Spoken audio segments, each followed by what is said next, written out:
آج ہم جس فلم کی بات کریں گے اس کا نام ہے ریوالور۔ فلم کی کہانی جیک گرین سے شروع ہوتی ہے، جو کہ ایک بہت کامیاب جواری ہے۔ جیک 2 سال پہلے ہی اپنی 7 سال کی سزا جیل میں کاٹنے کے بعد رہا ہوا تھا، اور جب 2 سال پہلے وہ دوبارہ جوئے میں آیا تو اس کے پاس ایک پھوٹی کوڑی بھی نہ تھی، مگر اس نے اپنے بھائی بلی کے ساتھ مل کر دوبارہ جوئے کی دنیا میں نام پیدا کیا، اور آج وہ ایک کامیاب جواری گنا جاتا ہے۔ جیک اور بلی میچا کے کسینو میں داخل ہوتے ہیں، مگر چونکہ جیک اپنی جیت کے لیے مشہور ہے، اس لیے ڈیلر اسے ٹیبل پر بٹھانے سے انکار کر دیتا ہے۔ جب میچا کو جیک کی آمد کا پتہ چلتا ہے تو وہ جیک سے ملنا چاہتا ہے۔ جیک کو میچا تک پہنچنے کے لیے لفٹ میں سوار ہونا پڑتا ہے، مگر 7 سال تک جیل کی کوٹری میں اکیلے رہنے سے وہ کلیسٹروفوبیا کا شکار ہو چکا ہے اور لفٹ میں جانے سے ڈرتا ہے۔ اسی دوران اسے اپنے دماغ میں ایک آواز گونجتی محسوس ہوتی ہے جو اسے منع کرتی ہے کہ وہ لفٹ میں مت جائے۔ جیک اپنے دماغ میں گونجتی آواز کو اپنے لیے غیبی مدد خیال کرتا تھا، اور وہ ہمیشہ اس کی مدد سے جیت حاصل کرتا ہے۔ اس کے میچا کے ساتھ ملاقات اچھے ماحول میں نہیں ہوئی، مگر پھر وہ جوئے کی ایک بازی لگانے کو تیار ہو جاتے ہیں۔ پہلی بازی میں جیک ہار جاتا ہے، جس سے میچا کو فتح کا احساس ہوتا ہے، مگر اگلی بازی میں جیک ماچا سے بڑی رقم جیتنے میں کامیاب ہو جاتا ہے۔ ماچا غصے میں آ کر جیک کے جانے کے بعد اپنے سب سے اچھے شوٹر، جس کا نام شورٹر ہے، کو جیک کو قتل کرنے کے لیے کہتا ہے، کیونکہ جیک کی اس طرح ہمیشہ جیت اس کے بزنس کے لیے نقصان دہ ہے۔ دوسری طرف جیک کسینو سے باہر جاتے ہوئے ایک دم بے ہوش ہو جاتا ہے اور اسے ہاسپٹل لے جایا جاتا ہے۔ ڈاکٹر اسے لیب کچھ ٹیسٹ کروانے کے لیے کہتے ہیں، جن کے رزلٹ بعد میں ملنے ہیں۔ جب جیک گھر جاتا ہے تو وہاں اسے ایک کاغذ ملتا ہے، جسے پکڑنے کے لیے وہ جھکتا ہے تو ایک فائر ایک راہگیر کی جان لے لیتا ہے۔ اسی وقت زیک نام کا ایک اجنبی اس کی جان بچاتا ہے۔ زیک نے ہی وہ نوٹ وہاں رکھا تھا۔ پھر وہ جیک کو اپنے دوست ایوی کے پاس لے جاتا ہے۔ جیک اپنی جان بچانے کے لیے ان کا شکریہ ادا کرتا ہے اور وہاں سے جانے لگتا ہے کہ زیک بتاتا ہے کہ اس نے ہاسپٹل سے رپورٹس پتہ کی ہیں، اور ان رپورٹس میں جیک کو بلڈ کینسر کی ایک خطرناک قسم بتائی گئی ہے، اور اب وہ زیادہ سے زیادہ صرف 3 دن زندہ رہ سکتا ہے۔ لیکن اگر وہ اپنے پچھلے 2 سالوں کی جوئے کی جیتی ہوئی تمام رقم ان کے حوالے کر دے تو پھر وہ اسے میچا سے بھی بچائیں گے اور اس کی بیماری کا علاج ڈھونڈنے کی بھی کوشش کریں گے۔ جیک اپنی بیماری اور موت کا سن کر دکھی دل سے اپنی تمام دولت ان کے حوالے کر دیتا ہے۔ دوسری طرف شارٹر پہلی دفعہ اپنا نشانہ چوک جانے پر غصے میں ہوتا ہے، اور میچا بھی اسے اگلی دفعہ کام مکمل کرنے کا کہتا ہے، ورنہ وہ اسے بھی مار دے گا۔ شارٹر بھی اپنی دماغ میں ویسی ہی آوازیں سنتا ہے جیسی کہ جیک کو سنائی دیتی تھیں۔ دوسری طرف جیک کو پتہ چلتا ہے کہ ایوی اور زیک لون شارکس ہیں، اور وہ اس کی تمام رقم بھی لوگوں کو قرضے کے طور پر دے چکے ہیں۔ جیک انہیں کچھ بھی کہنے کی پوزیشن میں نہیں ہے، بلکہ وہ ان کے ساتھ لوگوں سے قرض وصولی کے لیے جاتا ہے۔ اسی دوران ہی اس کے دماغ میں گونجنے والی آواز تیز سے تیز تر ہوتی جا رہی ہے کہ اچانک ایوی اس سے اس کے ماضی کے بارے میں پوچھتا ہے۔ اس کے ساتھ ہی ایک فلیش بیک ہوتا ہے اور جیک کا جیل جانے سے پہلے کا وقت نظر آتا ہے۔ میچا کے 3 خاص بندے تھے جنہیں وہ ایڈیز کہتا تھا، وہی میچا کے تمام غیر قانونی کام کرتے تھے۔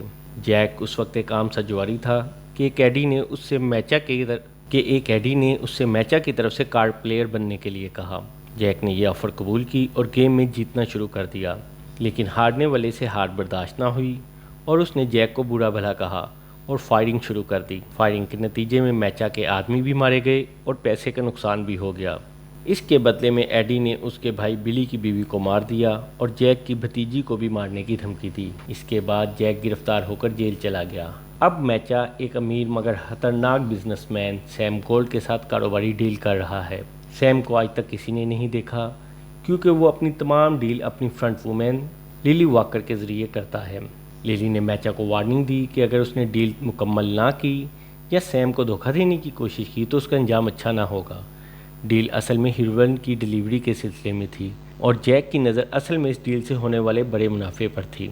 اگلے سین میں جیک ایوی اور زیک کو بتاتا ہے کہ اسے جیل میں 2 چوائسز دی گئی تھیں، ایک تو یہ کہ وہ 14 سال عام قیدیوں کی طرح گزارے یا پھر 7 سال قید تنہائی گزارے۔ اس نے 7 سال قید تنہائی منظور کی، اس لیے اسے ایک چھوٹے سے کمرے میں بند کر دیا گیا، جس کی سائڈوں پر 2 اور چھوٹے کمرے بھی تھے۔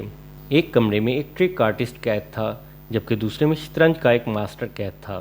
وہ دونوں جیل کے جرنل کے ذریعے ایک دوسرے سے بات کرتے، کیونکہ وہ دونوں بہت ذہین تھے، اس لیے وہ آپس میں کوڈ میں بات کرتے۔ مگر آہستہ آہستہ جیک کو ان کی سمجھ آنے لگی اور وہ ان کی چالیں سمجھنے لگا، مگر وہ کبھی بھی ان کی باتوں کی گہرائی کو نہ سمجھ سکا تھا۔ قید کے 5ویں سال دونوں قیدیوں نے جیل سے بھاگنے کا منصوبہ بنایا۔ ان کا منصوبہ جیک کو بھی ساتھ لے کر جانا تھا، مگر جب صبح جیک اٹھا تو وہ دونوں جیل سے غائب تھے اور کسی کو بھی خبر نہ ہو سکی کہ وہ کیسے غائب ہو گئے ہیں۔ اور جب جیک قید سے باہر آیا تو اسے پتہ چلا کہ اس کی تمام دولت وہ لے اڑے ہیں اور صرف ایک کاغذ چھوڑ گئے ہیں جس پر لکھا تھا کہ اگر وہ اچھا کھلاڑی بننا چاہتا ہے تو اسے اپنے سے زیادہ اچھے کھلاڑیوں کے ساتھ کھیلنا ہوگا۔ وقت گزرنے کے ساتھ ساتھ جیک جیل میں ان سے سیکھے گئے ٹرکس کے ذریعے گیمبلنگ میں ماہر ہوتا گیا اور ان ٹرکس سے وہ ہمیشہ جیتتا اور اس طرح اس نے کافی پیسہ بنایا۔ مگر اس کی سٹوری سن کر ایوی اور زیک نے کسی رد عمل کا اظہار نہ کیا، بلکہ وہ کہنے لگے کہ انہیں ایک بہت اہم کام جانا ہے اور وہ اہم کام میچا سے ہیروئن چرانے کا ہے۔ یہ کام انہوں نے بہت آسانی سے کر لیا۔ اس چوری کی وجہ سے میچا اور سیم کی ڈیل خراب ہو گئی۔ صورتحال میچا کے لیے بہت خراب تھی، اس لیے اس نے ایک دوسرے ڈرگ ڈیلر جون سے ہیروئن کے لیے کہا، جو جون نے اسے مارکیٹ سے ڈبل ریٹ پر دی۔ مگر سیم سے بچنے کے لیے میچا نے ڈبل ریٹ بھی منظور کر لیا۔ مگر جس ہوٹل میں یہ ڈیل ہو رہی تھی، جیک، ایوی اور زیک بھی وہاں پہنچے اور سب کو بے ہوش کر کے پیسے اور ہیروئن دونوں لے گئے۔ ہوش آنے پر دونوں گروپ ایک دوسرے کی جان کے دشمن بن گئے، یہ سوچ کر کہ دوسرے نے ان کے ساتھ دھوکہ کیا ہے، اور کسی کا دھیان بھی جیک اور ساتھیوں پر نہ گیا۔ اگلے سین میں ایوی جیک کے ساتھ چیس کھیلتا ہے۔ جیک بار بار ایوی کو چیس کے رولز بتاتا ہے اور ایوی ہر دفعہ ہی اس سے ہار جاتا ہے۔ اس کے ساتھ وہ انہیں جوئے کے اصول بھی سمجھاتا ہے، مگر وہ ان کی سمجھ میں نہیں آتے۔ اس کے بعد وہ ایک آدمی سے قرض کی وصولی کے لیے جاتے ہیں اور وہاں جیک کو اسے قرض نہ دینے پر گولی مارنے کا کہتے ہیں۔ جیک کے دماغ میں بھی وہی آواز گونجتی ہے کہ گولی مار دو، مگر پہلی دفعہ جیک اس کی بات ماننے سے انکار کر دیتا ہے، بلکہ جب وہ یہ دیکھتا ہے کہ ایوی فائر کرنے لگا ہے تو وہ ایوی پر فائر کر دیتا ہے، مگر اسے پتہ چلتا ہے کہ اس کی پسٹل خالی تھی۔ اس کے ساتھ ہی اس کے سر پر وار کر کے اسے بے ہوش کر دیا جاتا ہے۔ جب اسے ہوش آتا ہے تو وہ پریشان ہوتا ہے کہ انہوں نے اسے زندہ کیوں چھوڑ دیا اور وہ اس سے کیا چاہتے ہیں۔ آج ویسے بھی ڈاکٹر کے مطابق چوتھا دن تھا، چنانچہ وہ ڈاکٹر کے پاس جاتا ہے۔ وہاں جا کر پتہ چلتا ہے کہ اسے غلط رپورٹ دی گئی تھی۔ پھر وہ زیک کے پاس جاتا ہے تاکہ وہ سب سوالوں کا جواب لے سکے۔ وہاں ایوی اسے بتاتا ہے کہ اس کے دماغ میں بھی ایسی ہی آواز گونجتی ہے اور یہ آواز اصل میں دوست لگتی ہے، مگر یہ حقیقت میں ان کی دشمن ہے۔ سیم گولڈ، جس سے ہر کوئی ڈرتا ہے، اصل میں کوئی انسان نہیں بلکہ یہی آواز ہے۔ یہ آواز ہر انسان کی ایگو اور ڈر کی آواز ہے جو کہ اس کے دماغ میں گونجتی رہتی ہے۔ جیک جیل کی قید سے تو باہر آ گیا تھا، مگر سیم گولڈ کی آواز کا قیدی تھا۔ جب جیک کو آواز اور سیم گولڈ کی حقیقت پتہ چلتی ہے تو وہ اس سے آزادی کے لیے اپنے سب سے بڑے دشمن میچا کے پاس جاتا ہے اور میچا سے معافی مانگتا ہے، مگر اس کی ایگو کی آواز میچا کو قتل کرنے کے لیے کہتی ہے۔ مگر جیک سیم یعنی اپنی ایگو کی آواز نہیں سنتا اور یہ جنگ جیت جاتا ہے۔ دوسری طرف میچا کے ذہن میں بھی وہی آواز گونجتی ہے اور وہ اسے جیک کو مارنے کے لیے کہتی ہے، مگر جیک اسے حیران چھوڑ کر اپنی مرضی سے پہلی دفعہ لفٹ میں سوار ہو جاتا ہے، مگر بدقسمتی سے لفٹ راستے میں ہی رک جاتی ہے اور دروازہ کھلنے پر میچا ہاتھ میں گن لیے کھڑا ہوتا ہے۔ میچا اب اس آواز کے پوری طرح زیر اثر ہے اور یہ جانے بغیر کہ اصل سیم گولڈ اس کا ایگو ہے، وہ جیک کو مارنا چاہتا ہے، مگر جیک خوفزدہ نہیں ہوتا، اس لیے وہ کوشش کے باوجود اسے شوٹ نہیں کر سکتا۔ اگلے دن جیک میچا کے نام سے ایک بڑی رقم چیریٹی میں دے دیتا ہے جو کہ سیم کے بھی خلاف ہوتا ہے، مگر میچا اپنے نام کو دیکھ کر خوش ہوتا ہے۔ اسی وقت اسے پتہ چلتا ہے کہ اس کی سیم کے ساتھ ڈیل کو جیک اور اس کے آدمیوں نے خراب کر دیا ہے۔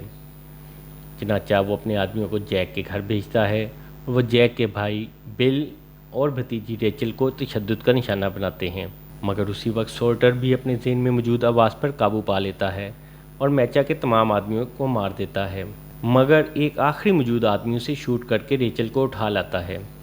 دوسری طرف جیک ایوی اور زیک کے ساتھ میچا کے کسینو پر جاتا ہے اور وہاں ایوی کے ساتھ چیس کھیلتا ہے۔